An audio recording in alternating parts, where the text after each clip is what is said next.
Good morning and welcome to the 2021 Virtual Insurance Collection Executive Seminar. Today, I'm very blessed to have Mike Frost from Malone Frost with me to discuss what creditors need to know in a changing landscape of collection laws.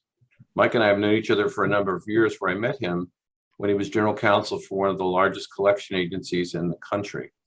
A little bit about Access. We are a company that has been in the debt collection business in the insurance industry for over 22 years. We collect personal and commercial lines accounts for many insurance companies as well as state governments on workers' comp. Mike has been a partner at Malone Frost Martin, boutique firm with a national presence. He leads the firm's regulatory compliance and virtual general counsel services. Mike provides counsel, consultation, complex transactional and litigation defense services to collection agencies, law firms, creditors, and various other businesses focused on the ARM industry, accounts receivable management. Mike has vast experience in the ARM industry, having held various leadership and executive management roles. His unique experience and understanding of operational and technical aspects of the ARM business allows him to provide consultative services that are not available at most firms. Mike has represented companies through examinations and civil investigation demands conducted by the CFPB, the Consumer Financial Protection Bureau, Conference of State Bank Supervisors, and various other regulatory entities. Mike served on the ACA International Board of Directors for over 2 consecutive terms and received the Unit Leader of the Year Award in 2013. Member Attorney Program Designee in 2014, Judicial Advocacy Award in 2018, and Member of the Year in 2019. So Mike, I'm so happy to have you here today. Thank you so much for coming, and we're grateful that you have taken the time to do this. Yeah, thank you, Tom, and thank you for having me. I appreciate it. This is Regulation F is something that everybody's in our space it's at the forefront of their mind today. So it's a great time for the topic, and we'll kind of go through all of the high level areas of the rule and not get into too much detail, but really focus on areas that are important to be speaking with your clients about as well. Reg F, this rule has been worked on for the better part of 7 years. So the CFPB has been working on it for a very long time. We've had a lot of conversations and discussions with them about it as an industry. And, we did get the final rules that were provided late last year in 2 different parts. One was submitted in October of 2020, and the other one was in December of 2020. Both of them have an effective date of November 30th, 2021. So we're effectively a few months out from this thing to go live and see what happens after that date. The rules are simply to update or provide guidance around the FDCPA. So the CFPB has rulemaking authority around that regulation. They do not have the ability to write regulations, but they do have the ability or to change the statute, but they have the ability to provide clarification and rules around those statutes. And again, they don't supersede the federal or state laws. So as we continue to work through these items, and we'll get into a couple, especially when we get into discussing the 7 and 7 rule and the contact strategies with consumers, there are some other areas that apply that we have to be cognizant of as well. If you go to the next slide.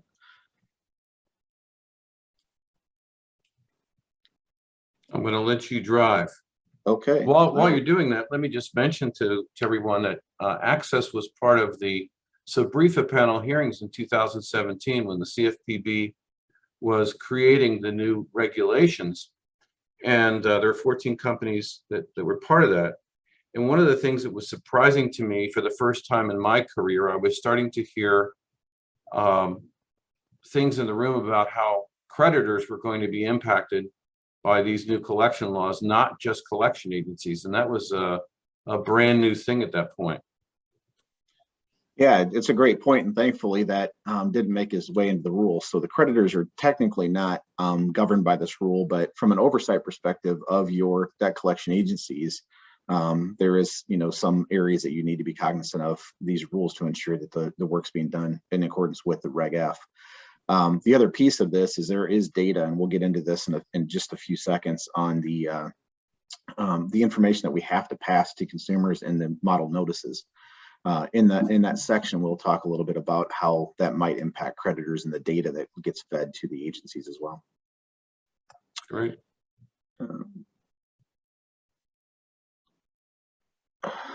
Let's jump right into that. The itemization of debt is one of the bigger requirements that it creates the largest lift for agencies. So essentially what this is there's a new requirement for a new model notice, and the itemization date is the biggest change in that letter. So essentially what the CFPB said was, instead of using placement date, which is what we've always used in the debt collection space, as the balance due that we would put on those letters, the CFPB has changed that and said you have to use an itemization date. And here these 5 options are the options that you can use for the itemization date. One of them is not even listed here because it doesn't apply in vast context, and that's a date of judgment. So unless you're working post-judgment remedies, you're not going to utilize that date for your itemization date. So we didn't even put it in the slide. The main areas that you would look at for those dates for itemization date would be the transaction date. So the date that you had the service, or the date that, the credit card, there was a charge on that card. This date is recommended in certain situations, not in all. In healthcare, it's definitely recommended because there's so many different variations of information that comes over from various different entities for the same date of service. When you talk about, radiology costs, and it's a separate LLC that comes over, but it may be a different entity, but it's still the same date of service. So that's an area in healthcare you definitely want to look at the transaction dates. Last payment date's another option. And if you have a really good process where you are providing billing structures and payment notices to consumers, and they make a payment off of that, utilizing their last payment date is another option that you can use for the itemization date. Of course, not all consumers that end up in collections actually make a payment, so it may not be available all the time. It may not be really consistent. The last in the insurance industry, they would use cancellation date when the policy was actually canceled, right? That if it's the charge-off date, they could. Mm-hmm. Okay. Yep, they definitely could. So charge-off date is one of these other options as well. And you do have to have an underlying policy on charge-off. So if you do have an underlying policy for charge-off, and it is similar to your explanation that your example you just provided, you could use that date as the itemization date. And then the last one's the last statement date. So if you have a good billing process, you're sending out your statements to the consumers on a 30-day basis or whatever it is after they've gone dormant.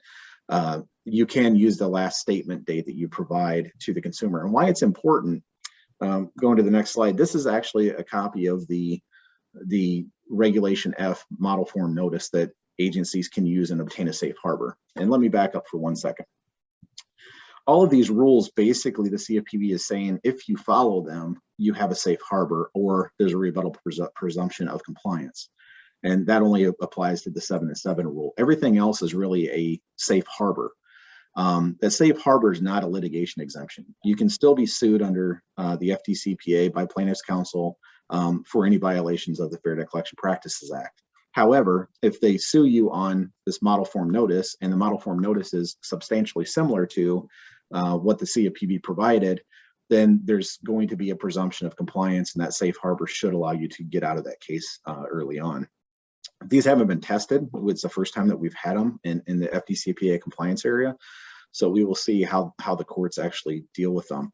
But one of the things, as we talked about that itemization date, as you can see in their example notice here, it says, as of January 2nd, 2017, you owe. That's your itemization date. So if you select charge-off date or last payment date or whatever that is that you select, that balance is actually going to be included in that line from the debt collector. We are also going to have to break out if you have interest or fees accruing since that itemization date. So if your itemization date was 30 days ago and you charged interest between that 30 days and the date that you placed the account with the agency, we are going to have to know what that interest amount is so we can drop that into this line where it says $75.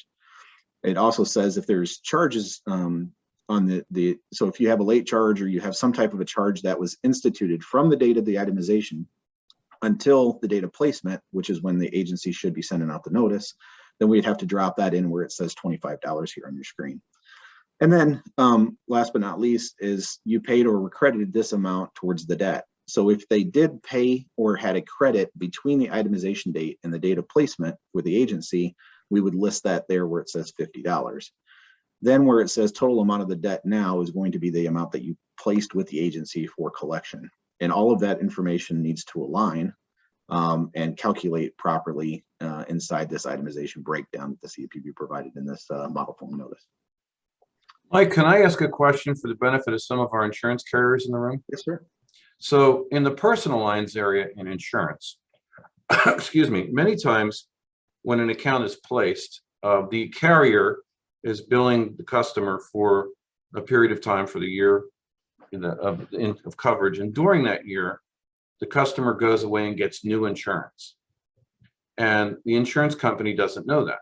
So when we get an account for collection frequently, the amount that's actually owed as far as the insurance company knows may not be owed if the debtor, the insured, can produce a deck page from their new policy.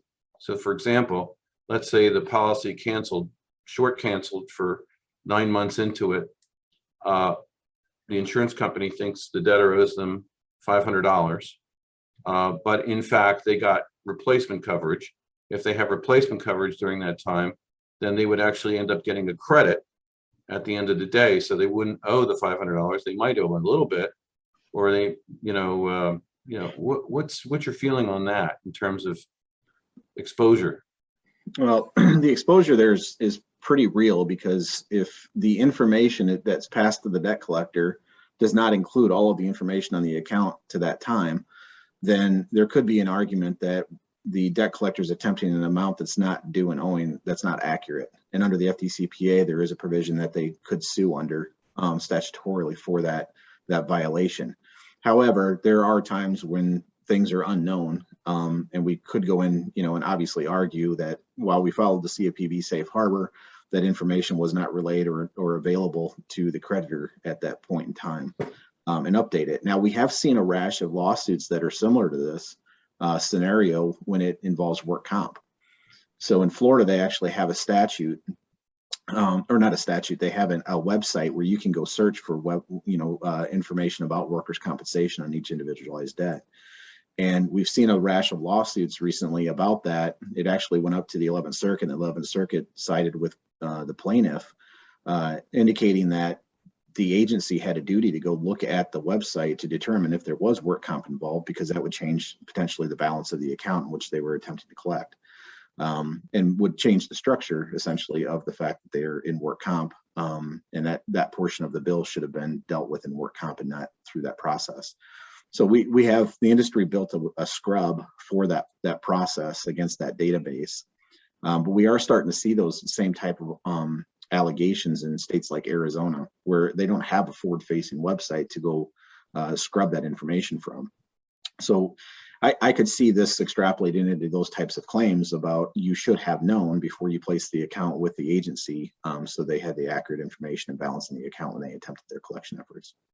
So typically in the commercial lines area, and we do a lot of work with state governments on workers' comp collections at Access, we need to go out and get payroll information from the debtor because they never provided it to the carrier. The carrier has tried 2, 3, 4 times to get the information and has been unsuccessful in obtaining the information they need to develop the real earned premium.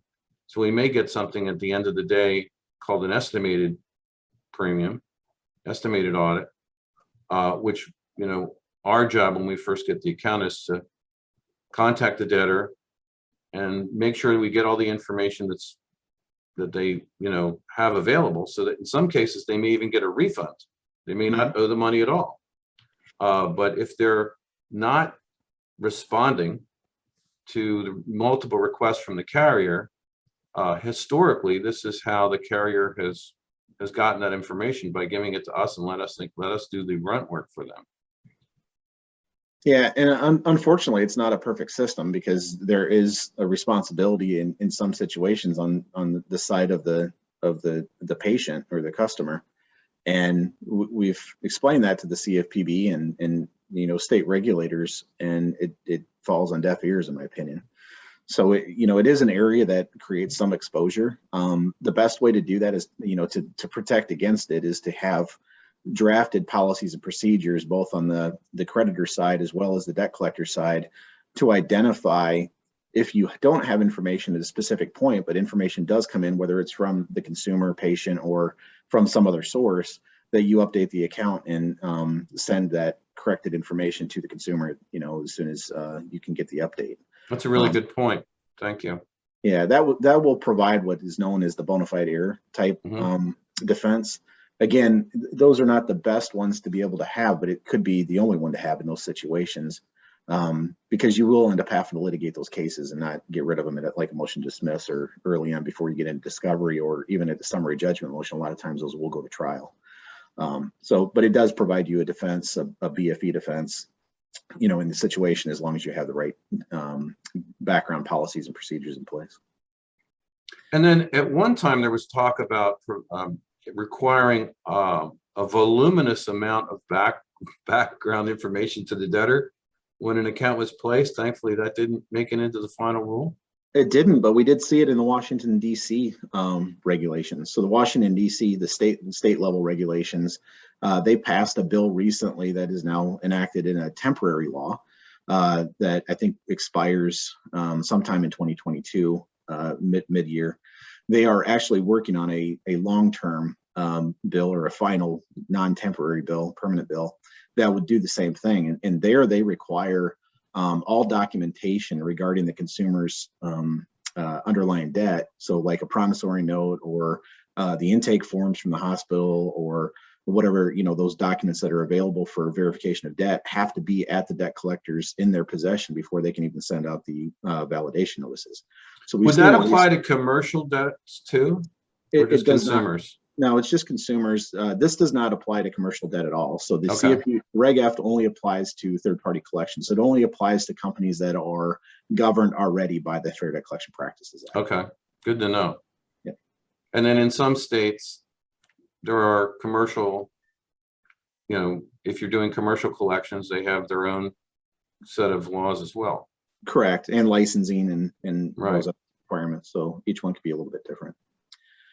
There are some really unique things, and I'm not going to get into the big, all these other elements within this letter. We could have an entire session just on this letter, because it really is more of a request for a dispute than it is a request for payment. But so it's going to change the scope and landscape of most agencies' processes. The big piece that, which we discussed, is that itemization date. And the reason that's big is for every creditor that's out there, they are going to have to be working with their agencies to identify what dates are going to come over and what information comes along with that file layout. So you maybe take a hard look at the file layouts to ensure that there's enough information for the debt collection agency to actually comply with the statute based on whatever you're going to use for an itemization date. The rest of the modifications are really just changes in how we've done things for years. And what we've normally done, what most agencies have done, is they will utilize the mini Miranda and the validation notice. We take it directly out of the statute and drop it in the letters. The CFPB has done a lot of revisions to that based on surveys that they conducted over a couple-year period, where people would read certain things and then they would respond back to the CFPB with what their understanding of those disclosures were. So they came up with the new disclosures, and you can see where it says how you can dispute the debt, and then up at the top where North-South Group is a debt collector. This is the new mini Miranda. We are trying to collect a debt that you owe to Bank of Rockville. We will use that information you give us to help collect the debt. That's different than the statutory language, but that's what they've created based on these survey results. Same thing with the how can you dispute the debt area. They've modified that validation notice language, which starts out essentially, you have 30 days to dispute the debt and writing and all this other stuff. They've tried to take the ambiguity out of that and made it easier for consumers to read and understand, and dropped it into these different areas here in the regulation. So those are the main differences. I know agencies started to get a little bit more focused on utilizing icons and trying to drive consumers to self-service online payment processing, stuff like that. Most of that got stripped out of this. All state disclosures have to go on the back of the letter. And if you do have multi-level debts, like medical debt, where you have, 15 different placements on the same day for the same date of service with 10 different creditors, we usually do breakdowns of those debts or debt details. We can put that on the subsequent page. And they provided some guidance around that. But those are more of the intricacy things and probably things that would bore you to death. The big lift here is really identifying that itemization date and making sure the file layout information is accurate. Thank you. Most of this the next one really got identified in the itemization date. Another big area that was a change for us is credit reporting. So the CFPB did come out, and they really wanted to, in their proposed rules, they wanted to have a requirement that we provide notification to a consumer that we are going to credit report the account. There were many discussions that took place at the CFPB before the rules were promulgated. And those discussions were, you don't have authority because the FCRA nor the FDCPA imposes a restriction to provide a notification to a consumer that you are going to report the debt to any of the 3 National Credit Bureau repositories. To that end, the CFPB came up with their rule, which was there's not a requirement to send notification that you're going to credit report, but there's a requirement to send a validation notice or information about the debt to the consumer prior to reporting. So essentially what they were trying to do is to stop what they refer to as debt parking. So agencies could use, and this is a tactic that the industry's used for years, and it's efficient. It's on older debt, out of statute debt or very old debt. We would put like a trigger product on it and not send a notice. And we would send the notices once we identified that it was an account that we would work. And those would sit on the credit reports without sending a notice to the consumer. And the CFPB wanted to prevent that going forward. So they came up with the new rule on credit reporting that you have to send the notice, and you'll have to watch for a minimum of 14 days to ensure that there's not a mail return. If there is a mail return in that 14-day period, then you should essentially take that account and put it in a non-credit reporting status and not report it to the bureaus.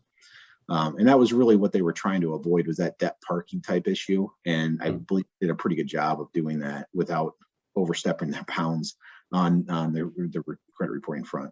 So if I may comment there, I remember that the whole credit reporting thing is a really big issue with the CFPB.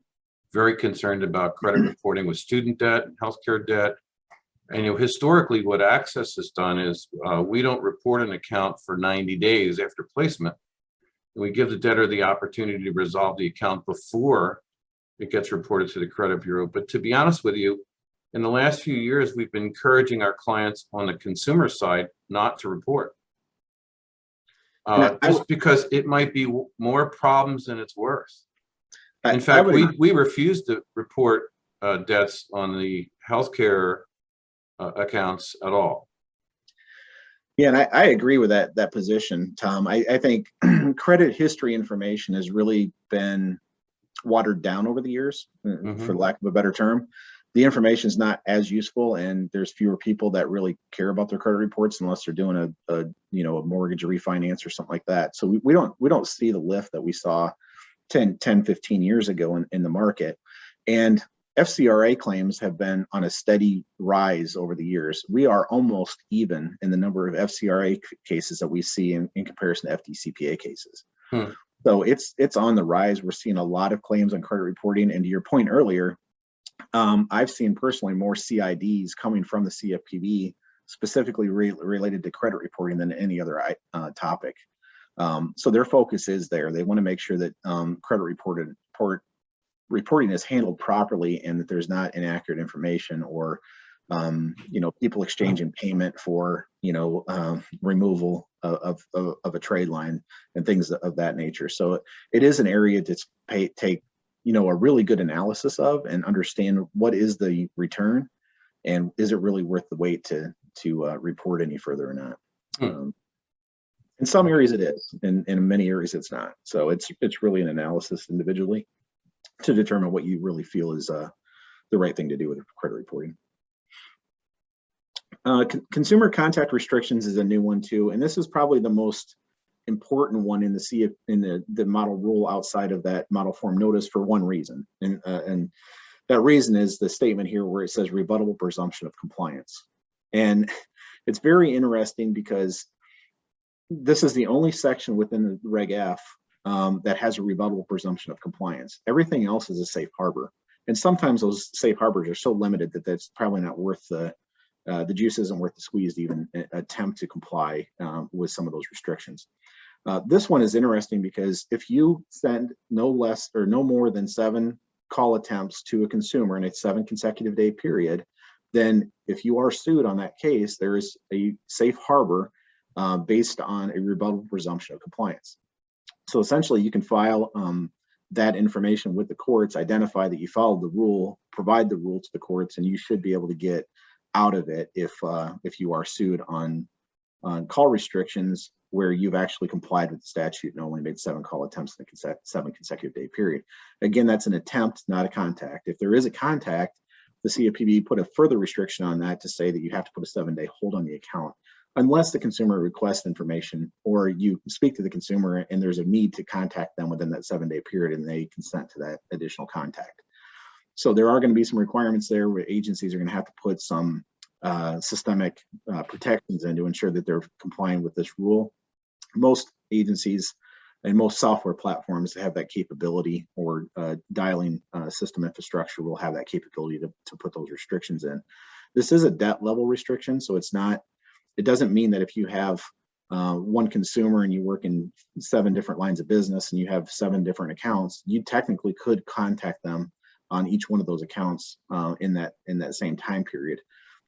Especially if it's medical debt, it would be something to be cognizant of, because if you have, a consumer that went to have, one visit to the hospital but has 10 different or separate accounts because of radiology, because of some other element that they received service on when they were at the hospital, technically you could contact them 70 times in a 7-day period on 10 accounts. But you're more than likely going to see litigation around that, and that's going to be an area for the courts to look at. And if they don't have a really good understanding, or they feel like that scenario falls outside of this rebuttable presumption, it's very possible that they look back at 1692 D5 of the Fair Debt Collection Practices Act and find that there was an intent to annoy, abuse, or harass the consumer by that number of calls. So it behooves the agencies to take a fairly conservative approach in this area and make sure that they're not contacting the same number multiple times outside of the 7 and 7 rule.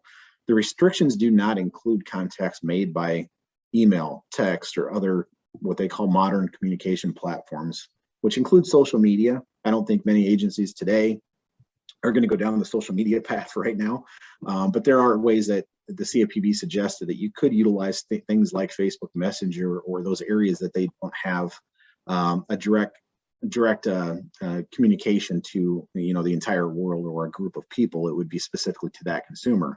However, with the Hunstein case, and that opens up an entirely different argument where there's issues with sending information to a vendor, it's likely that Facebook would be looked at as a vendor, and potentially it could be a third-party disclosure. So I think we're really focused on the text and email solutions, as the CFPB gave a little bit more guidance around those 2 areas of communication channels to allow for additional contacts. Now, they don't fall into the 7 and 7, but you still have to have policies and procedures about how many contacts you make in every communication channel. Otherwise, you're going to end up in a situation where you've made 70 contacts to a consumer in 7 days. It's just 7 of them were made through the phone and the others were all made through email and text. And in that scenario, you're probably going to be found to violate 1692 D5. So Mike, with regard to the Hunstein case, because some of our attendees may not know what that is, can you just expand on that a little bit? And could that impact creditors? It will not impact creditors, because creditors are not debt collectors. And the statute that is applied in the 11th Circuit's ruling in Hunstein was 1692 CB. And in that ruling, essentially, what happened there was we had a district court case where the agency stipulated to the fact that their information passed to their letter vendor to send out their letters was a communication under the FDCPA. And based on that stipulation, the court found that it was a violation to send information to a third-party letter vendor based on the fact that they'd already stipulated the fact it was communication. Our arguments are different. It's really not a communication under the FDCPA. If you look throughout Reg F, the CFPB acknowledged that we use third-party entities to send letters and to conduct skip tracing and all that kind of stuff. And there's no issue there, and it never has been an issue. But now under this ruling under Hunstein, since they stipulated the fact that was a communication, they found that it was a third-party communication and a violation of the FDCPA. So there's ways to comply with that. I know I set up a separate law firm because law firms have an exemption for data that comes through from a collection agency. So we set up a law firm that actually has a system behind it where we will ingest all the data that you would normally send to a letter vendor. We will do compliance checks on that data, and then we'll send it to the third-party source that we need to, because we have an exemption underneath the statute to receive that information. A credit reporting agency also has an exemption as well built into 1692 CB. So there's ways to work through this. There's other scenarios throughout the industry on how you may be able to comply, but this is the one I explained is the only one that has a statutory exemption to it. But that could create somewhat of an issue if you're looking at sending information through some type of a social media platform, is considering that Hunstein 11th Circuit issue, which has created more than 600 lawsuits nationwide, and they're not all being filed just in the 11th Circuit. We've seen them filed in every circuit in the United States. In a short period of time. Yeah, I mean, we're talking 600 lawsuits in probably 4 or 5 months. Right. From our standpoint, when this came down, and we have a director of compliance here, Cindy Bowser, as soon as we heard about this, as a contingency plan, we started looking at setting up our own mailroom again, which we haven't done in 15 years. Ironically, like the year before, we had just cleaned out our warehouse space and sold off all our old mail inserting equipment. But now we employ someone at our letter vendor as an employee, just to so for the benefit of the audience, if everybody uses letter vendors today, and you send them secure files, and those are electronic, and that was the basis of this lawsuit. So it's not like somebody's taking the file and looking at everybody's information, but in fact, the ruling was that was third-party disclosure.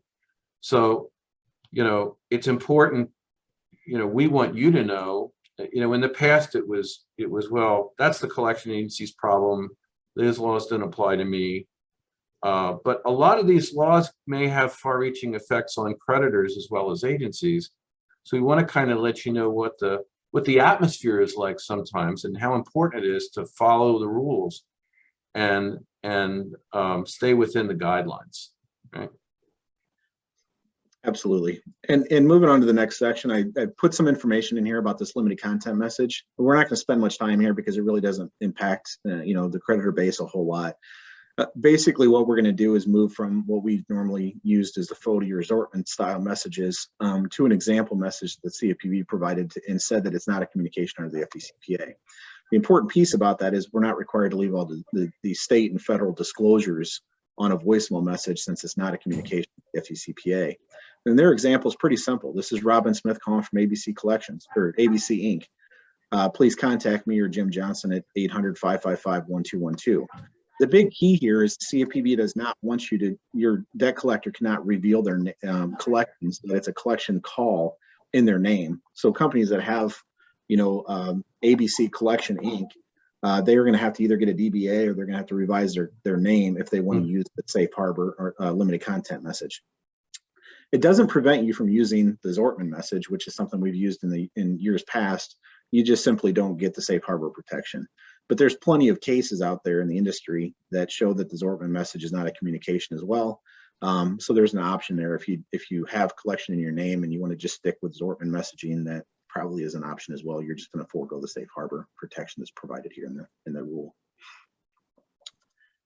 And I guess that is the end of the presentation. One other thing that I didn't put in there that's important is the CFPB did put a 3-year statute requirement for records retention.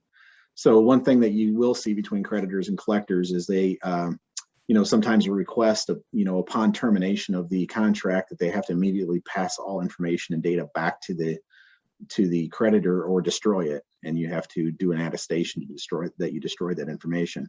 The CFPB is going to mandate that we maintain that data for a minimum of 3 years from the date of the recall or closure of the account. We also, if you do record all your calls, those calls do have to be maintained for 3 years from the date of the recording.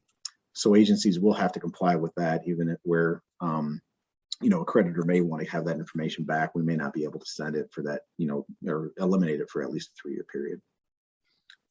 So, the days of, hey, send me some accounts and I'll collect them are pretty much gone. It's a very sophisticated business today. I know here at our company, we have, lots and lots of committees and meetings about compliance all the time, and all of our systems, all of our recordings, all of that stuff is so important to, having a successful business in our business, and also protecting our clients. I want to first of all encourage anyone out there that's looking to get more information on this to contact Mike Frost and his firm. When Access needs information, if Access has a question, we call Mike. So I would highly recommend that, if you're looking for additional information on this, call Mike. And he's one of the foremost authorities in the debt collection space on this. So I'm sure he can help you. And we want to thank you for joining us today for this virtual conference and this seminar. Thank you, Mike, for all your time. We certainly appreciate it. And enjoy the rest of the show. Have a great day. Thanks for having me, Tom.